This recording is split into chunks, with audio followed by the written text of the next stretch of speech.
I'm very excited that Murray Watt can join me today, the Parliamentary Secretary for Healthy Living. So welcome, Murray. Thanks, Louise. Good to be here. Thanks for letting me in your lounge room. Well, I know. It's my 3 metre by 3 metre home for the week, so it's great to be able to have visitors such as yourself come along. Happy to break up the monotony for you. Yeah, that's great.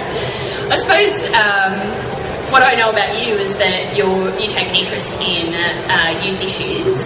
So where does your particular interest lie so far as mental health is concerned? I suppose mental health in general is something that's of real interest to me. I think, like most people in the community these days, I've got family members and friends who've suffered from mental illness at different points in their life. So while I've been fortunate enough myself not to have to go through that, I know enough people who have for it to be something that I care about very deeply. And I suppose, again, through my own personal experience of having friends in their younger years suffer from mental illness or start to get the warning signs, and also just some of the research that I'm aware of, I'm aware that intervening very early in life and assisting young people suffering from mental illness is a really important thing to do for their long-term future.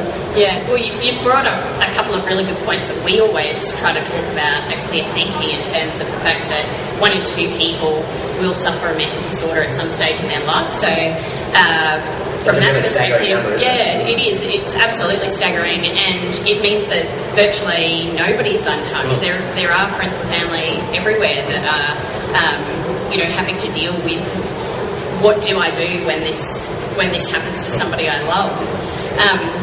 I suppose what we're really trying to also draw attention to with the Cube this week in particular is the fact that 1 in 3 children will develop a mental health problem before the age of 25. So that early intervention that you're talking about is very, very, very paramount. For sure. No, I mean, all of the research, as I say, says that the earlier you treat, it's no different to any other health problem or medical problem in that way, that the earlier you start to address the symptoms and the causes, then the more likely you are to ensure that someone has a healthier life in the future. I suppose the other thing that's really important to think about in terms of youth mental health is the high rates of youth suicide, which are still too high in this country. And I know that they're worse in rural and regional areas than they are in urban areas, but I think that's one of the things, again, that makes it so important to try to intervene early so that we prevent young people from taking their own lives, which is obviously a tragic waste. Yeah, absolutely.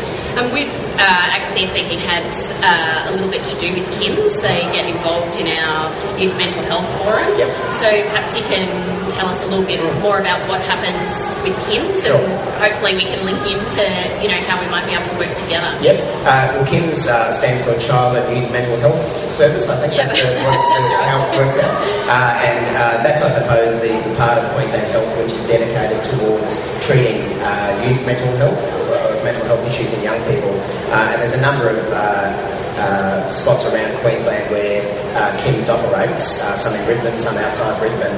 And I suppose most of its work deals with some of the more acute ends, so people who are suffering from quite serious mental illness. But I think that one of the things that the government is trying to do more is to step in a little bit earlier, and again, as I say, talking about that early intervention approach, trying to broaden out the role of KIMS so that it can start playing a role with young people who are starting to show signs of developing mental illness before it actually gets out of control. But yeah, it's obviously the key agency within Queensland Health for treating young people with mental health. And do you have many things already operating for early intervention, or is it part of a strategy, like a longer-term strategy? One of the things that I know that we are already doing, we operate a number of, I think it's early psychosis centres around the state. To be honest, I can't remember whether they're actually attached to KIMS or whether they're separate, but from memory there's about 30 people employed in Queensland, across Queensland, who are devoted particularly to early psychosis treatment. So I suppose that's, again, one of the things that we're trying to do. Having a psychotic episode is obviously a particularly serious and potentially dangerous form of mental illness. So arguably even more than other forms of mental illness, it's so important to get on top of that kind of thing early. So there's 30 people employed in that regard at the moment. But I think that I think it's accepted wisdom these days that it's become more acceptable to talk about mental illness because there's a little bit less of a taboo about mental illness than there was even 5 years ago. I think similarly governments, both at a state and federal level, are increasingly coming to the party with extra funding for mental health. There's been big increases from both state and federal governments, and I think that's allowed us to start getting into that early intervention space a little bit more than we have in the past. We've certainly seen an increase in the interest in mental health from the government and also from the community, but I think we still do suffer to some extent from a stigma of people not willing to talk about it.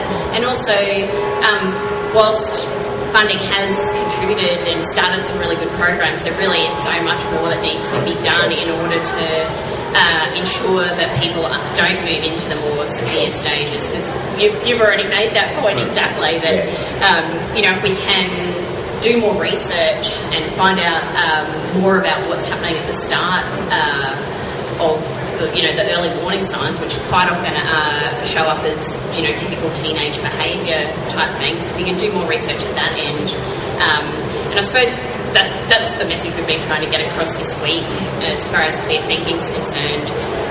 Our hope for the Research Centre for Youth Mental Health is to link that kind of first line treatments and the first line action that people take with the specialist care and include a research angle that ensures that the long-term outcomes for the next generation are much better. There's no doubt that just as there's a need for extra investment in providing services to young people who are suffering from mental illness, there's also a need for us to really increase the amount of research that we're doing. I think mental health in general, and particularly among young people, is one of the less understood forms of illness at the moment. So we've definitely got to continue to do more research. So we'd be very keen to work with you to expand that. And I don't really know how the government works in terms of, how do you decide to... there are a few people like that.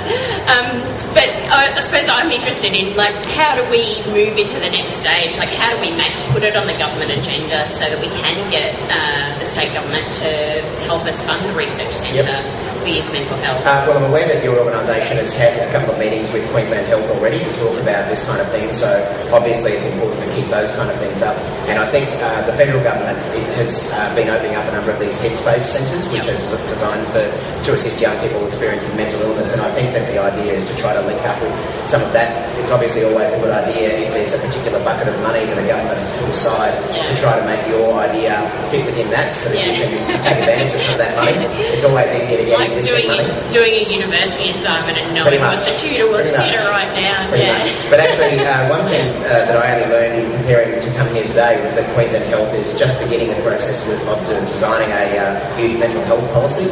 So I think it'd be really helpful if we could have some discussions with your organisation and others in the youth mental health space to make sure that what we end up coming out with really actually does meet the needs of young people, both at a treatment and research ends. Because one of the statistics we've been particularly worried about is that 40% of young people don't respond to first-line treatment. So whilst I think Headspace is a fantastic initiative, we kind of need that next bridging gap. I suppose even between what Headspace is doing and what Kim's is doing to keep people in the system so they don't drop out and get into drugs and alcohol and crime and things like that, which is, what happens to a lot of people with mental illness. Definitely, and I think that's been one of the good things I think that's come out of the reforms that the federal government has made to healthcare in the last year or so is trying to improve the connection between hospitals that deal with the acute sort of episodes, again, whether we're talking about mental or physical health issues, and some of the primary care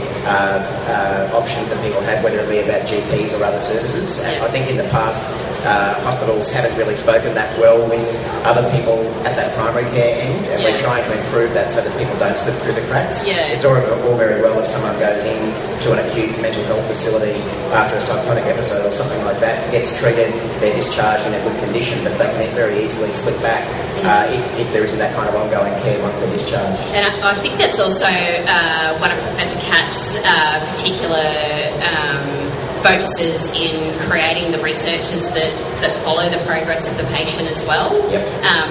And then, as I said before, like that research, it doesn't just help that patient, it helps all the people that come after them as well. Yeah, no, there's no doubt about that. One other thing I just thought of that I should probably mention, you talked about the fact that there still is a bit of a stigma associated with mental illness. And one of the things that the state government announced in this year's state budget was that we were putting money aside for an anti-stigma campaign to do with mental health.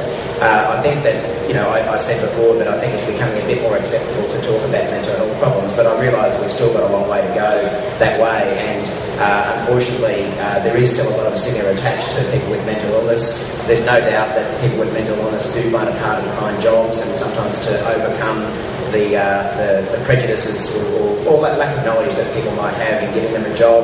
It can be harder for them to form relationships, and so what we want to do is to, through a big advertising campaign, try to break down some of those stigmas so that people do realise that people with mental illness are just as valuable as employees, they're just as valuable as a family member, as a partner.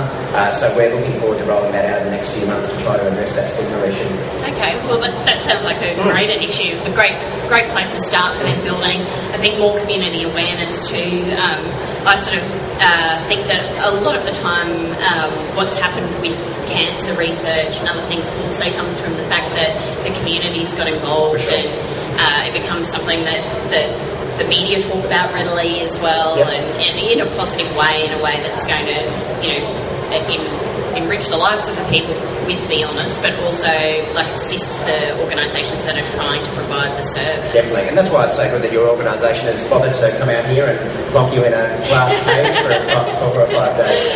That's obviously, there's lots of people walking past here, and they'll be able to sort of think a little bit more about some of the issues to do with youth mental health. So good on you for making the effort. Thanks. It was one of my more extreme ideas. Oh, right, yeah. I thought you must find something to do. Well, I couldn't really come up with it and then tell somebody else to sit in here. So I was actually in London last year when they did that thing in Trafalgar Square. So I can't remember what it was called now, but so this is, I suppose, the Brisbane version of that. Yeah, something like that. Yeah. I really appreciate you coming in today. Pleasure. It's wonderful to have the support, and that I know that we will be trying very hard to work closely with Queensland Health, because it's really about improving the lives of Queenslanders, and that's what we're all concerned about. Definitely. No, I look forward to keeping on working with you. You guys have done a great job. Yeah, thanks. Thanks, Louise. Good luck with the next 2 or 3 days. Thanks, Barry. Yeah, I'm here till 5 p.m. on Friday. Right. Well, let's hope you don't your water take back away. That's right. We should be fine. Yeah. Okay. Good. Thank Nice you. talking to you. Yeah, Thanks, that's great. Louise.